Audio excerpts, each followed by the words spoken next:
Michael Kaiser, the artistic director of the Great Lakes Center for the Arts in Bay Harbor, Michigan. It's my great pleasure to spend time with one of my dearest friends in the arts, Brian Stokes Mitchell.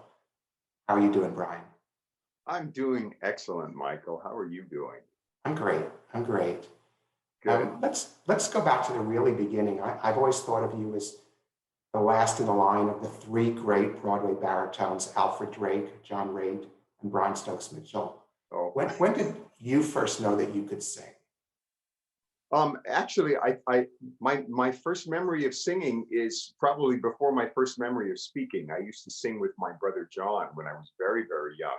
When I was like 3 and 4 years old, he was already teaching me how to sing duets and those kinds of things. When I was 14 is when I started kind of my formal studies in San Diego. And that's actually when I first started taking voice lessons, even though I'd always been in choirs. I'd always been involved in music. I started playing the piano when I was 6. So music has always been in my head and in my heart and in my soul. And singing was always a part of that as well.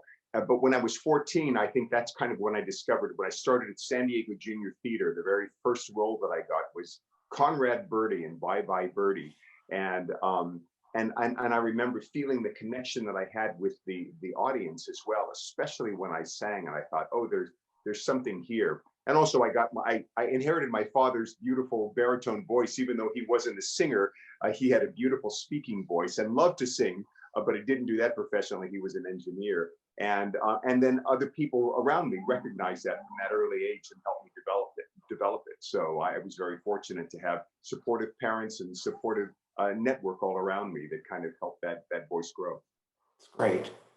Moving ahead quite a few years, you created the role of Coalhouse Walker in Ragtime, working with Audra McDonald and so many others, and were nominated for your first Tony Award. How did you know then that you were creating an iconic role? Was it clear this was going to be a musical that was truly important? That's a really interesting question. It's funny because I remember we had done a number of workshops of the show. I had done my first workshop. And then I remember talking to my wife, Allison, who's also a performer, a singer, dancer, actress. And she wasn't involved in that workshop, but she ended up getting involved in the later workshops and also doing the production with me as well. But I remember telling her after that first workshop, I said, this show's really special. And I think I have a feeling it's going to do something for my career and launch it into a new direction. It's actually when I started becoming known as Stokes. Was at that time, because before then I was just Brian Mitchell, which is a terrible stage name, by the way. It's a great regular name, but a terrible stage name because it's so neutral. So I thought I'm going to put Stokes with my actual middle name in, and have people just call me Stokes, and all my friends, to this day still call me Stokes. And but I knew there was something magical when we did the very first reading of that show. And we didn't have very much of the book finished or very much of the music. Some of the music was done, but what was done was Stephen Flaherty's da da da da da da da da da da, and the way the show started, and Terrence McNally's lines, the little boy says when he comes out, and I remember when we were sitting around the table and we were reading that, and Stephen was sitting at the piano and he played that. It felt like something huge and magical and wonderful descended on the room, and it never left. It never left the show, and that's when I knew, oh, this is going to be something incredible. And I think to this day, if you ask anybody that's been involved in that show, and this is what I say, people always say, "What's your favorite show?" It's always the show that I happen to be working on. I think is my favorite show, but I would have to say the most magical show that I have ever done is Ragtime. It was like the universe constantly was saying, yes, yes, you're supposed to be doing this now. This is so important. And everybody had all these very unusual kinds of experiences that are just like, when I tell these stories, people say, oh, that couldn't have happened. But it did. And it was like the everything coming together, in synchronicity, all of these different people with all of these different skills and talents, bringing this show of this book of E.L. Doctorow to life on the musical theater stage. It was quite something. And when you first had an audience, was it amazing? Yes, it was. It was really nice to put it in front of an audience. I mean, when we first just had an audience in front of our black box uh, uh, rehearsal kind of that we did, or presentation that we did, that was the first time that I think we had kind of an outside audience that hadn't been a part of the rehearsal process as Right. well. But you could feel something magical happening there. One of the strange kind of curveballs, though, was we opened in Toronto. That's where the show was developed, and that was where the show first happened. And I remember all of us thinking, we can't wait to get to the United States with the show, because there's just so many iconic uh, images and moments that are very specific to the United States, like Ellis Island and the Statue of Liberty and what that represents. And we found that the audiences in Canada, though great, they weren't quite having the reactions that we were having to the show. But then when I opened the show in Los Angeles, then that's when the show got the incredibly tremendous reaction that I thought that it would get. And they always appreciated it in Canada. They always stood for it, and they really appreciated the artistry of the show. But you could feel they just weren't relating to the show in the way that Americans would. And the same thing happened once we opened on Broadway as well. It's great. You said that you always say that the show you're working on is your current favorite. I think I know one show you worked on which wasn't your favorite even at the time. It was my first month at the Kennedy Center exactly 20 years ago now, when you starred in King Hedley II, August Wilson's play. Yeah, and that it wasn't that wasn't my favorite show. I love the show. First thing, I love August Wilson. That was a really difficult show for me because the hardest thing about that, a number of things. First, I think it's the densest of August Wilson's shows. There's a lot of things going on. There's a lot of dialogue. You really have to listen, which you always have to do with an August Wilson play, and which I love about his plays because the language is so beautiful. But there's less action that happens, and also there are a lot of characters from other shows that he was bringing in. And so it was helpful to have a kind of a schooling or previous experience with some of his shows, because then you could start seeing how he was connecting these characters. This show took place in the 1980s. The most difficult and challenging thing for me, it was that I only had 9 days to rehearse the show, actually, and it was right after Kiss Me Kate, and I was exhausted. And my agent called me and said, "I have good news and I have bad news for you." I said, "Well, what's the good news?" He said, "The good news is you've been offered the lead role in the next August Wilson play." I said, "Oh my, that's incredible! I've always wanted to do an August Wilson play. I just love him and love his work and everything." I said, "What's the bad news? How could there possibly be bad news?" He said, "Well, the bad news is you're not going to get a vacation. You're going to have to go straight from this into that, and you're only going to have 9 days to rehearse it."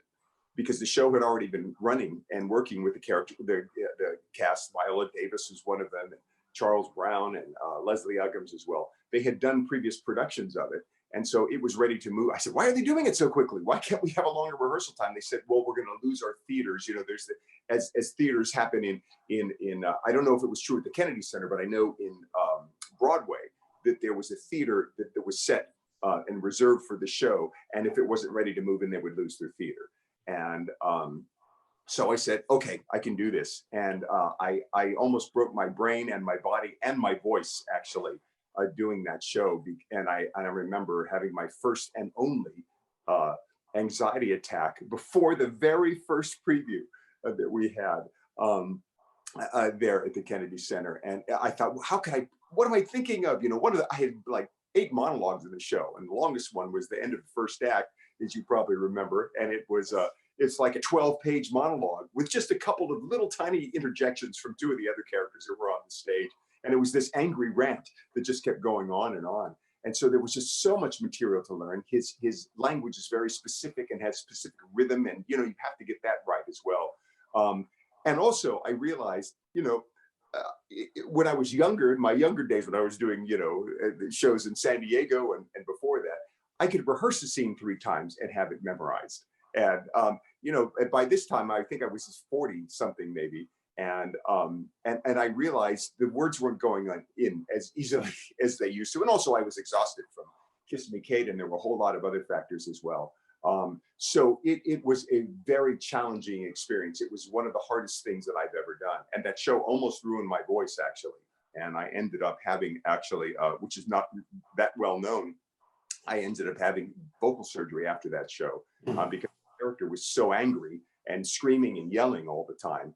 And during a rehearsal of a show, generally you get the opportunity to put that character into your body and into your voice. But with only 9 days to rehearse it, I didn't have that opportunity. So I was just like shot out of a cannon. I was just doing what I needed to do. And so the things that you would normally learn, you know, like screaming and shouting and yelling, which that character had a lot of anger, how to put your body, what alignment you need to be in, how are you going to do this 8 shows a week. I didn't have the opportunity to do that. And so it was really, it was very, very tough to get through it. It wasn't my least favorite show, by the way. I really loved that show. I just meant the experience of having to learn it in such a short amount of time. Yeah, that, you know, that I don't think I would repeat that. I'm glad that I did that once. And I learned that I could do that. And I was working with an incredible company, and Marion McClinton, rest his soul, and a lot of other people that we've lost since then as well, that were incredibly supportive. And August too, I just loved August. And my one main regret of that show is that this was kind of August's final chance to really shape this show. And I felt that just because I was playing catch up so much, that I felt like I didn't give him as an actor, but it wasn't possible. Also, I've forgiven myself for this. I didn't give him the opportunity as the playwright to see his show right before it moved on to Broadway and see it as he had intended it in his head, so that then he could make the tweaks that he needed to make. But I don't know if he would have made any differences, different things, done any things differently on the show at that point as well. So, that's why I've released that. But it was drummed into my head when I was in my teens. One of my great acting coaches, a gentleman named Sal Dano, he drummed into my head, the actor's first obligation is to the playwright. And that's always just been it became a part of my genetic code.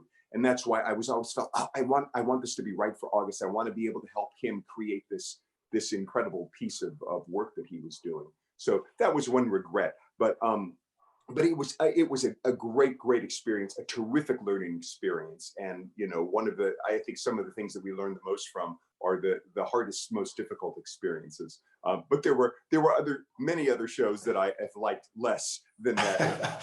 You had sort of this, you're so versatile. You went from Petruchio to King Hedley II, and then the next year you were in our Sweeney Todd, part of our Sondheim celebration.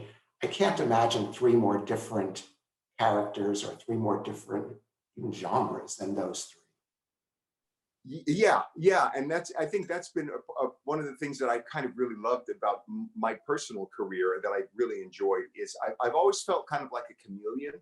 And actually, people think of me as a leading man, but I really, ever since my teen years, I've always kind of thought of myself as a character actor. I love taking on these incredibly different personas and these incredibly different people that speak differently and sing differently and have different movement styles and all of that. That for me is what makes it fun. And by the way, Michael, that still is one of the highlights of my career, doing that Sweeney Todd and being a part of that whole Sondheim celebration that you put together that was so crazy and so wildly creative and wildly inventive and again fraught with like disaster. It just had the potential to be this horrendous failure, and it was just the opposite. It was the most spectacular success. It was so much fun being an actor. I remember rehearsals, just there were two or three shows going on at one time, and just on our breaks, because we were there with all of our friends from Broadway as well, just on our breaks I remember just popping our heads and looking at, oh look, they're working on the finale for Sunday in the Park with George, and listening to that. And meanwhile Placido Domingo was rehearsing something with the opera, and so we would stick our heads in the same building and watch that happening. And Sondheim was down there as well. It was just this incredibly wonderful, inventive, creative time. In the wings, you look up, and the wings go up many stories, 3 or 4 stories, and there were our sets on the floor, and there was Sunday in the Park with George, on another level, and then there was another show a level before that. my one regret, and I think we talked about this too, my one regret, it's not really regret, but my one wish about that is that we had done a documentary of that Mm. from the very beginning, from the first planning stages, when you came up with this crazy idea and said, hey, here's what I think we should do. And then following that all the way to the end, because it was just so full of drama and creativity and just amazing performances, and of course Steve Sondheim as well. So thank you for that. It was, I'm it that's one was of the biggest joy of my life, I have to be honest. and Um, I gotta say, it really ranks high up there for me too. So thanks for making that happen, Michael. are there roles that you would like to have done that you haven't done? Is there some role that you? I've been so fortunate to have, have done so many different things. The one thing that I would really love to do is Sweeney Todd again. Hmm. Because we only did 14 performances of that show. And on Broadway, that's not even really full previews, and I remember every performance, it was like, oh, I'm just discovering something wonderful and exciting and terrific. And thinking, oh, this is a role that I would love to explore. You could explore that role for years. Some shows you do, and you find whatever it is about the role, and you kind of lock into that, and you explore it in other ways. But that particular character and that whole show, that score, the orchestrations by Jonathan Tunick, everything involved in that show is so incredibly deep. And that's the one thing that if somebody said, hey, what would you like to do on Broadway? But see, you spoiled me, Michael, because my thought is, if I did it on Broadway, I want to do it with a full orchestra, and I want to do it with a full cast, like the original production, and like what we did as well at the Kennedy Center.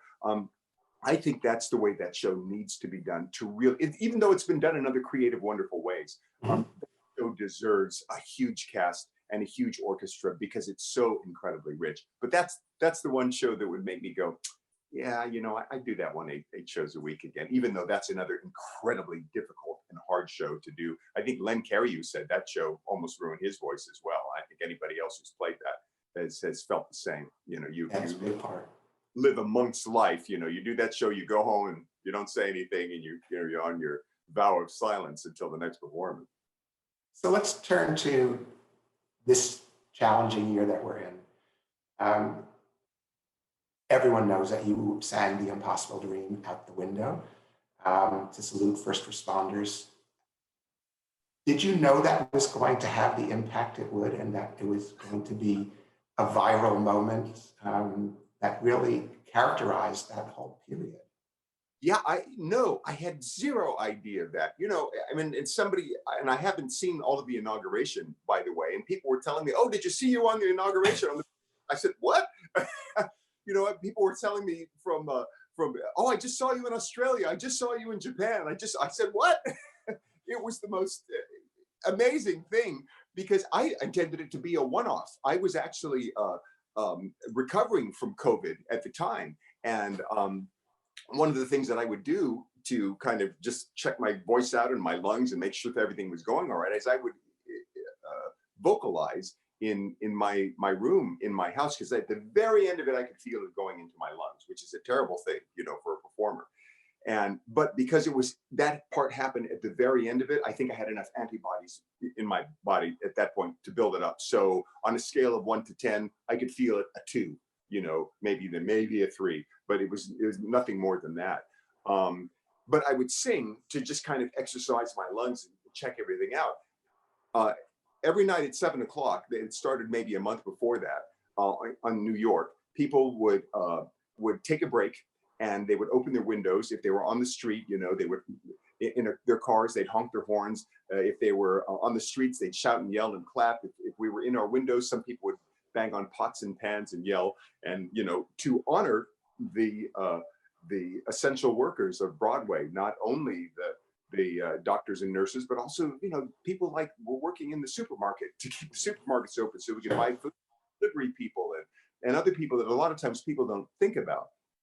For me, I was thinking about Dr. Jason Kint of the Actors Fund. He's at the Friedman Clinic down there, and he was on the phone with me when I was going through COVID, and I had a pretty bad case of it. Just short of going to the hospital, and I was talking to him a lot, and so he kind of talked me through it and helped me out a lot. So when I was in the window, I was especially thinking about him and all of the other actors, the doctors and nurses and people at the Actors Fund, but every place as well. And one day, I just thought, I'm feeling pretty strong, you know. I'm just gonna, at the end, after we clapped for everybody and all the applause, it kind of died down on the street. It went on for like 20 minutes. And then at the end of it, I thought, I just feel like singing. I'm just sing out this window right now. I'm gonna sing The Impossible Dream. Why not? And so I just started singing, this is my quest to follow that star. And everybody on the street went, and I saw everybody kind of freeze and look up. And it was just supposed to be, and people, you know, that were down on the street, because I live, you know, on Broadway, so there were maybe 30 people on the street. They kind of broke out into this spontaneous applause, and I could see this joy coming from them as well. So it was just, I thought, great, this is going to be a one-off. Next night, same thing. I'm at the window, I'm clapping for everybody. Applause dies down. I hear somebody from the street say, "Sing the song." So I sang it again, and same thing happened. And then that started happening every day. People wanted me to do it, and the crowds started getting larger and larger and larger until there were literally hundreds of people on Broadway. And I could see them. They were clapping for the essential workers, but everybody was kind of looking up at the window to see if I was going to, you know, sing again. And so it became a nightly thing that I did for about 2.5 months.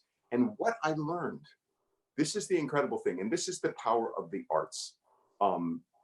What I learned is that, you know, I was doing these for the essential workers, but it was really drummed home for me. I was down, I had to go to the store one day. And as I was walking to the store, one of the neighbors, the catty corner from me, stopped me. He said, "Oh, you've been singing every night." I said, yeah, the kids, you know, we're all in masks. I don't know how he recognized me anyway.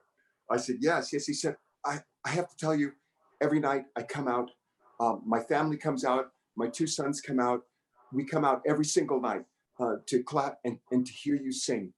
It's the one moment of my day when I feel joy.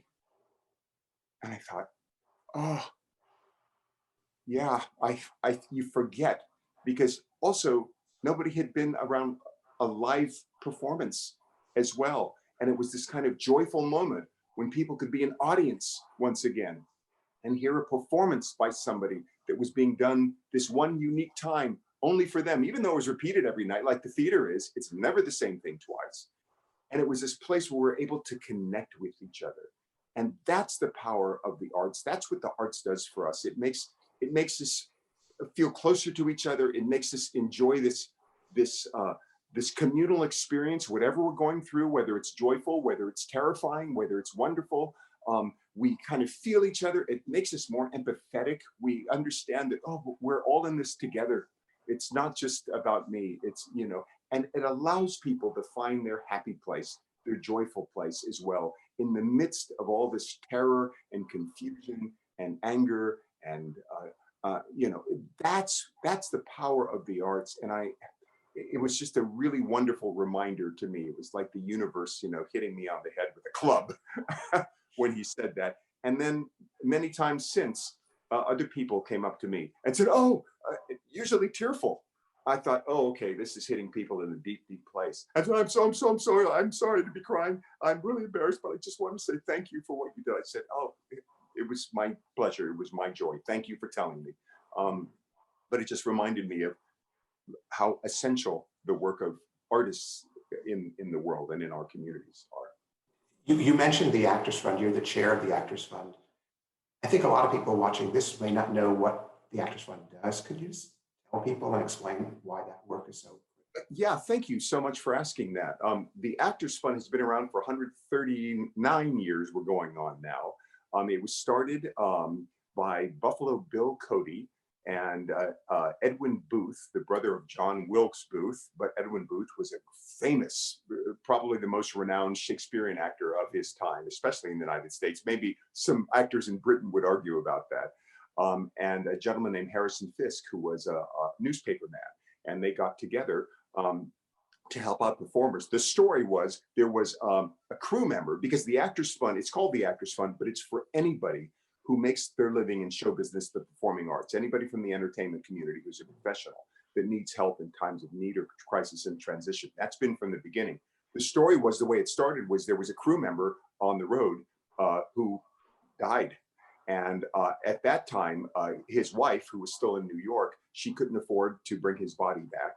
And at that time, they would not allow actors, which was kind of the pejorative term for anybody in show business. You know, the acting troupe would include all the crew and the lighting people and the musicians and everybody. They wouldn't allow performers, people in show business, to be buried in consecrated ground. So they couldn't even take him to a church or a synagogue and say, will you please bury him? Nobody would take him. So they actually, those three gentlemen, they pooled their funds and they bought a plot of land in the cemetery in Brooklyn, and that would still exist. And that was kind of the beginning of the Actors Fund. And then everybody started jumping on board and doing special performances. As a lot of people that have been to Broadway may have been to a 9th special performance that's done in honor of the Actors Fund, where all of the money goes towards the Actors Fund. But it helps people in times of need, crisis, and transition. We have a whole lot of different programs. People can go to actorsfund.org. It is an amazing organization. I've been the chairman now for, I think, 16 years. And I only planted on going for 1 year. And then, but it's just the most amazing organization doing the most amazing work. And to volunteer for that long, it's been one of the joys of my life as well. But there's lots of different programs. But the most telling program for what's going on now, I think, it would be our Emergency Assistance Fund. Normally, the Emergency Assistance Fund is a fund that we have where people in show business can call when they're in the most dire straits. They can't buy food. They can't pay for their prescription. They can't make their insurance payment. They can't pay their rent. So they call the Actors Fund, and we have an Emergency Assistance Fund to help people out. In a normal year, we give out about $2 million in emergency assistance to about 1,500 people. Since March of last year, we've given away more than $17 million to more than 15,000 people, because not only have the theaters been hit, and television and film as well, that's starting to come back, television and film, but theaters no, and live venues no. Not only have they been hit, but a lot of the backup jobs for people that work in the theater, restaurants, are also closed. So a lot of people are waiters, waitresses, bartenders, and they have these second jobs to support this habit that they have of the theater, and those are gone as well. So it's been very, very difficult. But we also train people to do other things. A lot of people worked as poll workers and as census takers as well over the last few months. So the Actors Fund has a lot of great programs, but I would really, if you love the theater, if you love television and film, please go look at the Actors Fund. The other thing too, and you see, you're asking these questions and I'm just going off here. So the other thing too is, again, I think one of the things that's been a plus, if you can even say there's a plus about this pandemic at all, but one of the maybe pluses is that I think, or I hope, that this has given people a greater appreciation of what the arts are and how important they are in their life. Because what have we mostly been doing during this time? People have been sitting in front of their television set and they're binge watching The Crown or their favorite shows or whatever it is, their guilty pleasures, whatever that is. And people generally think of that, I think, as entertainment. And this has been one of the difficulties with the arts and getting the concept of what the arts is to people that aren't involved in the arts. What they're watching is the work of artists, camera people, artist writers, artist sound designers, artist composers, in addition to these artist actors that are the most obvious part of that equation. But all of those people are working on the arts. When you put on your earphones and listen to your favorite song, you're listening to artists. Those people probably learned, like I did, in their teens. They learned that first in their school, and they continued with that, and they continued with that in their communities as well. And that's why the arts are so important. Not to just make artists. People think, oh, that's for arts. That's about pictures hanging in museums of long dead people. No, the arts are incredibly alive. The arts are everything that is beautiful in our lives that is not nature. Look around the room that you were in. I bet you will see a plethora of of objet d'art, whether it's the art you've chosen on your wall, the beautiful carpet that is woven, the chair that is sitting in your room that's beautifully sculpted or designed, the armoire that was made by an artisan craftsperson that carved something out, the lighting fixture, the way they designed it. It's literally all around us. We are swimming in art. We're like fish. And I think that's why we don't appreciate the arts. We're like fish swimming in water. You know, you say to a fish, hey, how's the water today? Fish says, water, what's that? What are you talking about? You know, they don't know until they've had this moment, this epiphanal moment where they can go, oh, wait a second, I'm swimming in something. This is all around us. And that's what art is. Look outside your window. Architecture, made by artists, designed by artists. Without artists, we would all be living in cinder block homes with no personality, with no beauty in it. That's what gives us beauty in our life and allows us to go and find our own, you know, place of joy, place of unity, place of happiness. That thing that makes us feel human again. Right. While we're fighting the pandemic, while we're dealing with the implications for everyone in the arts and certainly everyone in the live theater, we're also fighting racism. We're also fighting for social justice and for equity in the arts and in our society. I know that you played a major role in the founding of Black Theater United. Can you talk a bit about that? Yeah, Black Theater United was started because of the murder of George Floyd. And this is something that Black Americans have been talking about for hundreds of years, that has been going on, talking about the inequities, talking about the murders of Black bodies by innocent Black bodies, by a society that does not want to recognize that. And I think one of the, again, pluses, if I can use that word incredibly broadly, of living in a pandemic, it gave people the opportunity to really see what has been talked about, and Black Americans have been trying to say, this is an injustice, this is a problem, something needs to be done about this.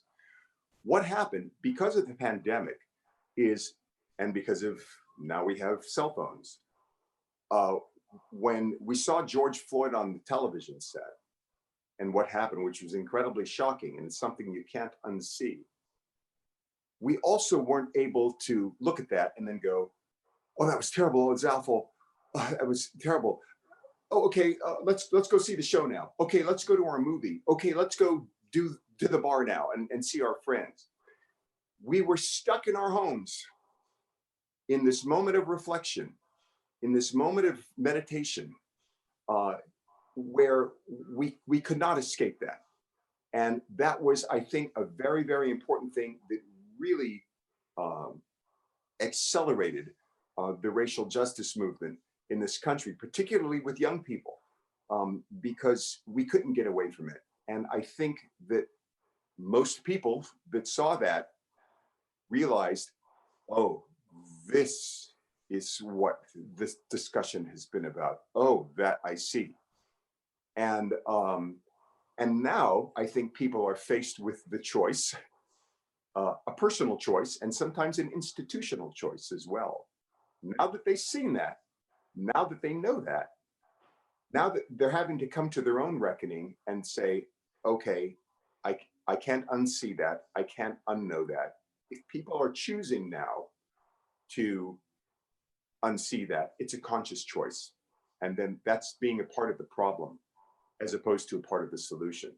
Black Theater United came about to be part of the solution and to help us as a country, all of us, all Americans, to get rid of this systemic racism, which is another kind of new thought for a lot of people. What's that, systemic racism? Well, if you have to ask that, you're probably not a person of color in this country.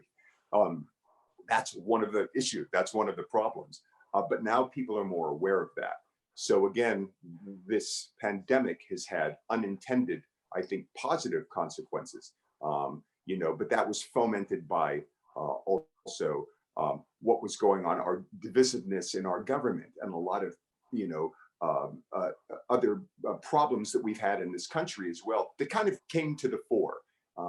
But it's a terrible thing, and it's an awful thing, and it's an uncomfortable conversation to have. And but sometimes you do have to take off the rose-colored glasses and see things as they are, and that's how change happens, and that's how improvement is made, and that we're still seeing the effects of that in our society. When you turn on the news and watch what's going on and watch what's happening in our government, it's still happening in our government as well, you know, and what just happened in the Capitol. It's like, it's dumbfounding to some people. How could there still be questions about that's okay? How can there still be arguments about that? But I say use that as an education. Use that to open your eyes. Use that as a place of knowledge to work from, as opposed to something that brings you down. Say, okay, that's who we are. That's what we're about. That's how things work. I understand. How can I help fix that?